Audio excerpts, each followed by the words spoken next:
छत्रपती शिवाजी महाराज महाराष्ट्राचं आराध्य दैवत छत्रपती शिवाजी महाराजांना पुष्पहार अर्पण करून राज्याच्या नव्या मुख्यमंत्र्यांनी आपण बघतोय की हा निर्णय स्वीकारलेला आहे।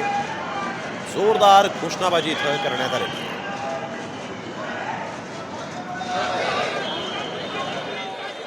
देवेंद्र फडणवीस आणि त्यांचे शिलेदार छत्रपती शिवाजी महाराजांच्या पुतळ्यासमोर नतमस्तक झालेले आहेत आणि आता राज्यपाल भवनामध्ये जाऊन सत्ता स्थापनेचा दावा देखील करण्यात येणार आहे।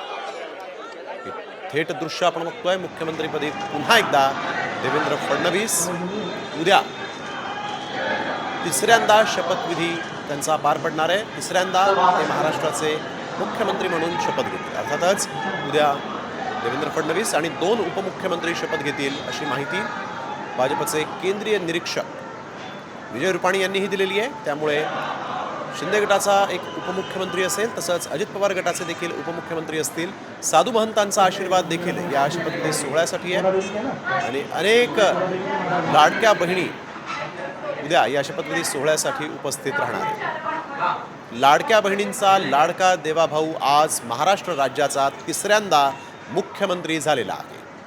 अनेक आव्हानं खरं तर आज महाराष्ट्र राज्यासमोर आहेत, परंतु एक इन्फ्रास्ट्रक्चर मॅन चाणक्य म्हणून त्यांची प्रतिमा, केंद्रातील सर्व वरिष्ठ नेत्यांसोबत अगदी घनिष्ठ संबंध आणि महाराष्ट्रातल्या ग्राउंड लेवलपासून संसदीय मंडळापर्यंत प्रत्येक नेत्यासोबत देवेंद्र फडणवीस यांचा दांडगा जनसंपर्क, या सगळ्या जमेची बाजू देवेंद्र फडणवीसांच्या होत्या।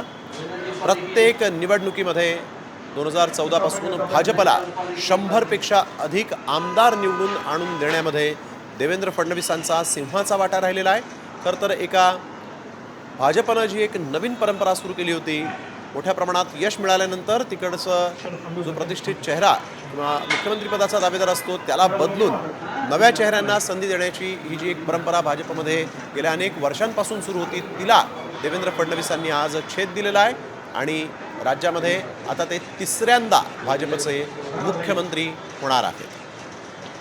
महाराष्ट्र राज्यात भाजपची 2014ला पहिल्यांदा सत्ता आल्यानंतर देखील पहिले मुख्यमंत्री भाजपचे देवेंद्र फडणवीस झाले होते आणि त्यानंतर आपण बघतोय तिसऱ्यांदा देखील भाजपचे राज्यातले तिसऱ्यांदा मुख्यमंत्री म्हणून देवेंद्र फडणवीस शपथ उद्या घेणार आहेत। अर्थातच 2024च्या या विधानसभा निवडणुकांमध्ये घवघवीत असं यश देवेंद्र फडणवीसांच्या नेतृत्वात भाजपला मिळालं। 132 इतके आमदार निवडून आणण्यामध्ये देवेंद्र फडणवीसांचं सूक्ष्म नियोजन अतिशय महत्त्वाचं ठरलं होतं आणि आता देवेंद्र फडणवीस हे काळजीवाहू मुख्यमंत्री एकनाथ शिंदे यांची देखील भेट घेतील असं देखील कळत आहे। महाराष्ट्राचे मुख्यमंत्री म्हणून कारभार सांभाळलेले देवेंद्र फडणवीस 2022ला केवळ पक्षानं आदेश दिला म्हणून उपमुख्यमंत्री झाले होते आणि त्यानंतर आपण बघतोय पक्षनिष्ठा काय असते हे देखील देवेंद्र फडणवीसांनी 2022ला आपल्या कार्यकर्त्यांना दाखवून दिलं होतं। देवेंद्र फडणवीस हे वर्षावर जाऊन काळजीवाहू मुख्यमंत्री एकनाथ शिंदे यांची देखील भेट घेतील।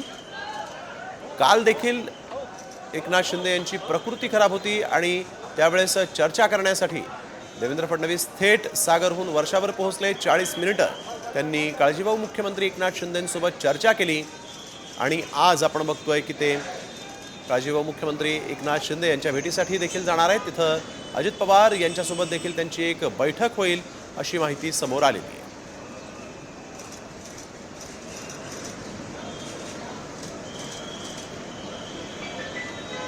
2019ला मॅन्डेट मिळून देखील सरकार स्थापन करता आलं नव्हतं भाजपला। त्यानंतर 2022ला महाविकास आघाडीचं सरकार पाडलं गेलं आणि त्यानंतर उपमुख्यमंत्री म्हणून देवेंद्र फडणवीस यांनी कारभार पाहिला आणि आता मोठ्या प्रमाणात मताधिक्य महाराष्ट्रातल्या जनतेनं भाजपला दिलं। 132 जागी भाजपचा विजय झालेला आहे।